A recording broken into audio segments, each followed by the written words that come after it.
ಶ್ರೀ ಗುರುಭ್ಯೋ ನಮಃ. ಶ್ರೀಮತಿ ರಾಮಾನುಜಾಚಾರ್ಯಾಯ ನಮಃ. ನಾನು ನಿಮ್ಮ ಶ್ರೀನಿವಾಸ್ ಗುರೂಜಿ. ನೋಡ್ತಾ ಇದ್ದೀರಿ ಜ್ಞಾನ ಸಂಪದ ವಾಹಿನಿ ಯೂಟ್ಯೂಬ್ ಚಾನಲ್. ಇದರಲ್ಲಿ ವರ್ಷ ಭವಿಷ್ಯದ ಕಾರ್ಯಕ್ರಮ. ವರ್ಷ ಭವಿಷ್ಯದಲ್ಲಿ ಮಿಥುನ್ ರಾಶಿ ತೆಗೆದುಕೊಳ್ಬೇಕು ಅಂತ ಅಂದಾಗ ಮಿಥುನ್ ರಾಶಿಯವರೆಗೆ ನೋಡಿ, ಜನ್ಮದಲ್ಲಿ ಆರಂಭದಲ್ಲಿಯೇ ಗುರು ವಕ್ರೀಯವಾಗಿರ್ತಾನೆ. ಮೊದಲು ಲಾಭಸ್ಥಾನಕ್ಕೆ ಬಂದಂತಹ ಗುರು ವಕ್ರೀಯ ಗುರುವಾಗ್ತಾನೆ. ಒಂದೆರಡು ದಿನಗಳ ಕಾಲ ಅನುಕೂಲಕರವಾದಂಥ ದಿನ ಕಂಡಂತಹ ಮಿಥುನ ರಾಶಿಯವರು ಮತ್ತೆ ನಷ್ಟದ ದಿನಗಳನ್ನು ನೋಡಲಿಕ್ಕೆ ಆರಂಭವಾಗಿಬಿಡುತ್ತೆ. ಅವರು ಜನವರಿ ಅಂದರೆ 2026 ವಕ್ರೀಯ ಗುರುವಾದಂಥವನು ಮಾರ್ಚ್ ಯುಗಾದಿ ಹಬ್ಬದವರೆಗೂ ಸಹ ವಕ್ರೀಯ ಗುರುವಾಗಿ ಇರ್ತಾರೆ. ಅನಂತರದಲ್ಲಿ ಮಿಥುನ ರಾಶಿಯವರಿಗೆ ಒಂದಲ್ಲ ಒಂದು ಅನುಕೂಲಕರವಾದಂಥ ದಿನಗಳು ಸಿಗುತ್ತೆ, ಅನಾನುಕೂಲವಾದಂಥ ದಿನಗಳು ಸಿಗುತ್ತೆ. ನಾನು ಹೇಳುವಂಥದ್ದು ಸುಮಾರು ದಿನಗಳ ಕಾಲದವರೆಗೂ ಸಹ ಮಿಥುನ ರಾಶಿಯವರಿಗೆ ಗುರುವಿನ ಬದಲಾವಣೆಗಳು ಆಗುವಂಥದ್ದು ಕಡಿಮೆ. ನಾನು ಹೇಳುವಂಥದ್ದು ನೋಡಿ, ಮೇ ತಿಂಗಳು ತನಕನೂ ಸಹ ಏಪ್ರಿಲ್ ಆ್ಯಂಡ್ ಮೇ ತಿಂಗಳು ತನಕನೂ ವಕ್ರೀಯವಾದಂತಹ ಗುರು ಬದಲಾವಣೆಯನ್ನು ನೋಡೋದಿಲ್ಲ. ಗುರುವಿನ ಜೊತೆಯಲ್ಲಿ ಶುಕ್ರನು ಸೇರ್ತಾನೆ ಕೆಲವು ದಿನಗಳಲ್ಲಿ. ಇದೆಲ್ಲವೂ ಸಹ ಒಂದಲ್ಲ ಒಂದು ಗ್ರಹಗತಿಗಳ ದೋಷದಲ್ಲಿ ಕೂಡಿರುವಂಥದ್ದು ಮಿಥುನ ರಾಶಿಯವರು. ಗುರುಬಲ ಇಲ್ಲ ಅಷ್ಟೇ, ಆದರೆ ಮಿಥುನ ರಾಶಿಯವರೆಗೆ ಮಿಶ್ರ ಫಲಗಳಿಂದ ಕೂಡಿರ್ತೀರಿ. ದಶಮ ಯೋಗದಲ್ಲಿರುವಂತಹ ಶನಿಯ ಯೋಗ ಫಲ, ಎಷ್ಟೇ ಕಷ್ಟಗಳ ಬಂದರೂ ನಿಭಾಯಿಸುವಂತಹ ಚಾಕುಚಕ್ಯತೆ ಇರುವಂತಹ ಮಿಥುನ ರಾಶಿಯವರು. ಒಂದಲ್ಲ ಒಂದು ಸಮಸ್ಯೆಗಳು ಬಂದರೂ ಸಹ ಅದನ್ನು ಎದುರಿಸುವಂತಹ ಧೈರ್ಯಶಾಲಿಗಳಾಗಿರುವಂಥವರು ಮಿಥುನ ರಾಶಿಯವರು.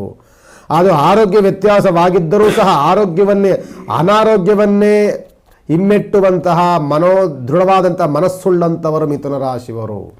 ಮಿಥುನ ರಾಶಿಯವರಿಗೆ ಸಣ್ಣ ಪುಟ್ಟ ಆರೋಗ್ಯದಲ್ಲಿ ವ್ಯತ್ಯಾಸಗಳು ಆಗ್ತಾ ಇದೆ. ಶತ್ರು ಬಾಧೆಗಳು ಹೆಚ್ಚಾಗ್ತಾ ಇದೆ.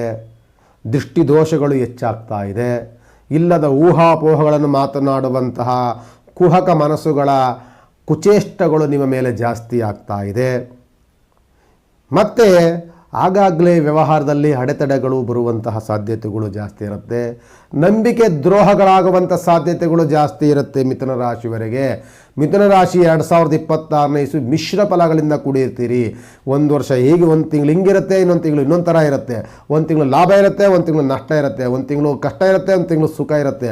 ಒಂದು ತಿಂಗಳು ಕುಟುಂಬದಲ್ಲಿ ಕಲಹ ಇರುತ್ತೆ, ಒಂದು ತಿಂಗಳು ಕುಟುಂಬದಲ್ಲಿ ಸಂತೋಷ ಇರುತ್ತೆ. ಇಂತಹ ಮಿಶ್ರ ಫಲಗಳಿಂದಲೇ ಕೂಡಿರುವಂತಹ ಮಿಥುನ ರಾಶಿ ಮುಖ್ಯವಾಗಿ ದೋಷದಲ್ಲಿ ಬಂದಂಥವನೇ ಗುರು. ಗುರುವಿನ ದೋಷದಿಂದ ಒಂದಲ್ಲ ಒಂದು ಸಮಸ್ಯೆಗಳನ್ನು ಕಾಡ್ತಿರುವಂತಹ ಮಿಥುನ ರಾಶಿ ವರ್ಷದ ಆರಂಭದ ಸುಮಾರು 5-6 ತಿಂಗಳ ಕಾಲದವರೆಗೂ ಕಷ್ಟದ ದಿನಗಳು, ನಂತರದಲ್ಲಿ ಸುಖದ ದಿನಗಳನ್ನು ನೀವು ನಿರೀಕ್ಷೆಯನ್ನು ಖಂಡಿತವಾಗಿ ಮಾಡಬಹುದು. ನಾನು ಹೇಳುವಂಥದ್ದು ಜೂನ್ ಜುಲೈ ಮೇಲೆ ನಿಮಗೆ ಗುರುವಿನ ಬದಲಾವಣೆಗಳಾಗಿ ದೊಡ್ಡ ಮಟ್ಟದ ಲಾಭಕ್ಕೆ ತಿರುಗುತ್ತೀರಿ. ಗುರುವಿನ ಬಲ ಬರುತ್ತೆ ನಿಮಗೆ. ವರ್ಷದ 2026 ಮೇ ಜೂನ್ ಕಳೆದ ಮೇಲಂತೂ ನಿಮಗೆ ಗುರುವಿನ ಬಲ ಸಿಗುತ್ತೆ. ಅಲ್ಲಿವರೆಗೂ ಗುರುಬಲ ಸಿಗೋದಿಲ್ಲ. ಆದರೆ ಗುರುವಿನ ಬಲ, ಜನ್ಮದಲ್ಲಿ ಗುರು, 2ನೇ ಮನೆಯಲ್ಲಿ ಚಂದ್ರ, 3ನೇ ಮನೆಯಲ್ಲಿ ನಿಮಗೆ ಕೇತು, ಅದೇ ರೀತಿಗೆ ಅಷ್ಟಮದಲ್ಲಿದ್ದಂತಹ ಕುಜಾಬುಧ ಇವೆಲ್ಲವೂ ಬದಲಾವಣೆಗಳಾಗಿ 9ನೇ ಮನೆಗೆ ಬರ್ತಾರೆ. ಅವು ಲಾಭವನ್ನು ತಂದು ಕೊಡುತ್ತೆ. ದಶಮಯೋಗದಲ್ಲಿರುವಂಥ ಶನಿ ಒಂದು ರೀತಿಯಾದಂಥ, ನಾನು ಆಗಲೇ ಹೇಳ್ದಂಗೆ, ಒಂದು ಬಾರಿ ಒಳ್ಳೆಯದು, ಒಂದು ಬಾರಿ ಕೆಟ್ಟದ್ದು, ಇದನ್ನು ನೋಡುವಂಥದ್ದು. ಆದರೆ ಈ ಮಿಥುನ ರಾಶಿಯವರ ಒಂದು ಸದೃಢತೆ, ಅವರು ಮನಸ್ಸಿನಿರುವಂತಹ ಒಂದು ದೃಢವಾದಂತಹ ಧೈರ್ಯ, ಇವೆಲ್ಲವೂ ಸಹ ಬೇರೆ ರಾಶಿಯವರಿಗೆ ಬರೋದಿಲ್ಲ. ಅದು ಮೃಗಶಿರ ನಕ್ಷತ್ರವಾಗಿರ್ಬೋದು, ಆರಿದ್ರ ನಕ್ಷತ್ರವಾಗಿರ್ಬೋದು, ಪುನರ್ವಸು ನಕ್ಷತ್ರವಾಗಿರ್ಬೋದು. ಈ ನಕ್ಷತ್ರದವರು, ಈ ರಾಶಿಯವರೆಲ್ಲರೂ ಸಹ ಒಂದು ರೀತಿಯಾದಂತಹ ಎಲ್ಲದಕ್ಕೂ ಅಡ್ಜಸ್ಟ್ ಆಗಿರ್ತೀವಿ. ಕಷ್ಟಕ್ಕೂ ಅಡ್ಜಸ್ಟ್ ಆಗಿರ್ತೀವಿ, ಸುಖಕ್ಕೂ ಅಡ್ಜಸ್ಟ್ ಆಗಿರ್ತೀವಿ, ಒಳ್ಳೆದಕ್ಕೂ ಅಡ್ಜಸ್ಟ್ ಆಗಿರ್ತೀವಿ, ಕೆಟ್ಟದಕ್ಕೂ ಅಡ್ಜಸ್ಟ್ ಆಗಿರ್ತೀವಿ. ದೇಹಿ ಅನ್ನೋದು ಗೊತ್ತು ನಮಗೆ, ಅನ್ನೋದು ಗೊತ್ತು ನಮಗೆ. ಇಂತಹ ಮನೋಸ್ಥಿತಿಯಲ್ಲಿರುವಂಥವರು ಮಿಥುನ ರಾಶಿಯವರು. ಮಿಥುನ ರಾಶಿಯವರಿಗೆ ರಾಶ್ಯಾಧಿಪತಿ ಬಂದು ಬುಧ ಗ್ರಹ ಬಂದ ಅಂತಂದರೆ ಟೆಕ್ನಿಕಲ್ ಮೈಂಡ್ ತುಂಬ ಚೆನ್ನಾಗಿರುತ್ತೆ ಮಿಥುನ ರಾಶಿಯವರಿಗೆ. ಯಾವ ಸಂದರ್ಭದಲ್ಲಿ ಹೆಂಗೆ ನಡ್ಕೊಳ್ಬೇಕು, ಯಾವ ವ್ಯವಹಾರಗಳನ್ನು ಮಾಡಿದ್ರೆ ಹೆಂಗಾಗುತ್ತೆ, ಏನು ಮಾಡಬೇಕು ಅಂತ ದೂರದ ಆಲೋಚನೆಗಳು, ಸೈಕಾಲಜಿ ಅಂತಿರ್ತೀವಲ್ಲ, ಒಂದು ರೀತಿಯಾದಂಥ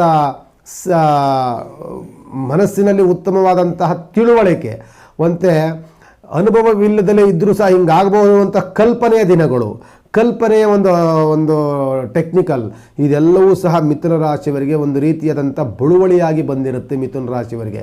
ಯಾಕೆಂದರೆ ರಾಶ್ಯಾಧಿಪತಿ ಬುಧ ಗ್ರಹ ಒಂದು ರೀತಿಯಾದಂಥ ಇನ್ನೊಬ್ಬರ ಆಲೋಚನೆಗಿಂತಲೂ ವಿಭಿನ್ನವಾದಂಥ ಆಲೋಚನೆಗಳನ್ನು ಹೊಂದಿರುವಂಥವರು ಮಿಥುನ ರಾಶಿಯವರು.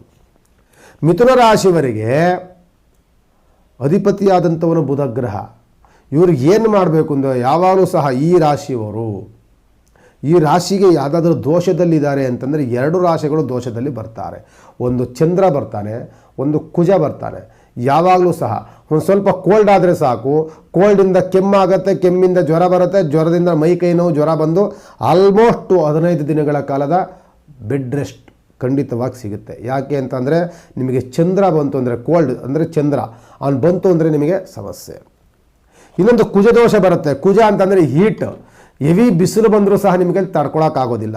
ಬಿಸಿಲು ಬಂದರೂ ಸಹ ಓವರ್ ಹೀಟ್ ಆಗುತ್ತೆ. ಹೀಟ್ ಆದಮೇಲೆ ಒಂಥರ ಮೂಗಲ್ಲಿ ಬ್ಲಡ್ ಸುರಿಯೋದು ಅಥವಾ ಇದ್ದಕ್ಕಿದ್ದಂಗೆ ಮೈಕೈ ನೋವು ಬರೋದು, ಟಯರ್ಡ್ ಆಗೋಂಥ ಇದೆಲ್ಲವೂ ಸಹ ನಿಮ್ಮನ್ನು ಕಾಡೋದಕ್ಕೆ ಪ್ರಾರಂಭವನ್ನು ಮಾಡುತ್ತೆ.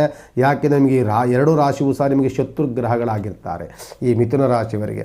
ಮಿಥುನ ರಾಶಿಯವರು ಯಾವಾಗಲೂ ಸಹ ನೀವು ಗ್ರೀನ್ ಬಟ್ಟೆಯನ್ನು ಜಾಸ್ತಿ ಯೂಸ್ ಮಾಡಿ, ಗ್ರೀನ್ ವಸ್ತುಗಳನ್ನು, ಮತ್ತು ಬ್ಲೂ, ಮತ್ತು ಆದಷ್ಟು ಸಹ ಒಂದು ಹಸಿರು ಕಲ್ಲರು, ಮತ್ತು ನೀಲಿಯ ಕಲ್ಲರು, ಕೆಂಪು ಕಲ್ಲರು, ಇದೆಲ್ಲವೂ ಸಹ ಜಾಸ್ತಿ ಯೂಸ್ ಮಾಡಬೇಕು. ಹವಳದ ಉಂಗುರಗಳನ್ನು ಹಾಕ್ಕೊಳ್ಬೇಕು. ನೀವು ಗೋಲ್ಡನ್ನು ಹಾಕೋದ್ರಿಂದ ತಪ್ಪೇನಿಲ್ಲ, ಗೋಲ್ಡ್ ಹಾಕ್ಬೋದು, ಸಿಲ್ವರ್ ಹಾಕ್ಬೋದು, ಎಲ್ಲವೂ ಸಹ ಆಭರಣಗಳನ್ನು ಧರಿಸ್ಕೊಳ್ಬೋದು. ಆದರೆ ನೀವು ಧರಿಸಬಾರ್ದಲೇ ಇರುವಂತಹ ಏನಾದರೂ ಒಂದು ಹರಳಿದೆ ಅಂತ ಅಂದರೆ ಅದು ನಿಮಗೆ ರಕ್ತವರ್ಣದ ಹರಳು.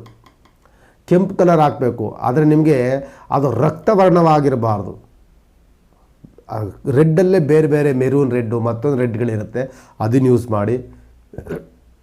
ಮತ್ತು ಆದಷ್ಟೂ ಸಹ ಬಿಳಿಯ ಬಣ್ಣವನ್ನು ಸಹ ನೀವು ಸ್ವಲ್ಪ ಅವಾಯ್ಡ್ ಮಾಡಬೇಕಾಗ್ತದೆ. ಮತ್ತು ಈ ರಾಶಿಯವರಿಗಂತೂ ನಾನು ಹೇಳುವಂಥದ್ದು 2026ನೇ ಇಸ್ವಿ ಮಿಶ್ರ ಫಲ.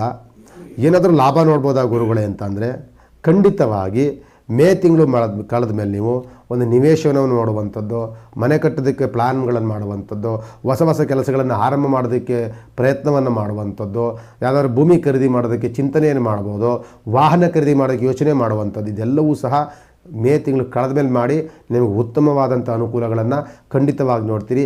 ರಾಶ್ಯಾಧಿಪತಿ ಬಂದು ಬುಧ ಆಗಿರ್ತಾರೆ. ಬುಧ ಬಂದಾಗ ನೀವು ಯಾವಾಗಲೂ ಸಹ ವಿಷ್ಣು ಉಪಾಸನೆಯನ್ನು, ಸದಾಕಾಲ ವಿಷ್ಣು ಉಪಾಸನೆಯನ್ನು ರಂಗನಾಥ ಸ್ವಾಮಿ, ಶ್ರೀಕೃಷ್ಣ ಭಗವಂತ, ಮತ್ತು ರಾಮಚಂದ್ರ, ಅದೇ ರೀತಿಯಾಗಿ ವೆಂಕಟೇಶ್ವರ, ಇಂತಹ ದೇವರುಗಳಿಗೆ ಹೋಗಿ ಯಾವಾಗಲೂ ಸಹ ಪ್ರಾರ್ಥನೆಗಳನ್ನು ಮಾಡ್ಕೊಳ್ತೀರಿ. ಅವರ ಪ್ರಾರ್ಥನೆ ಬುಧನ ಅನುಗ್ರಹಕ್ಕೆ ಅನುಕೂಲಕರವಾದಂಥ ದಿನಗಳನ್ನು ಖಂಡಿತವಾಗಿ ಸಿಗುತ್ತೆ ಅಂತ ಈ ಸಂದರ್ಭದಲ್ಲಿ ಹೇಳ್ಬೋದು. ನಮಸ್ಕಾರ.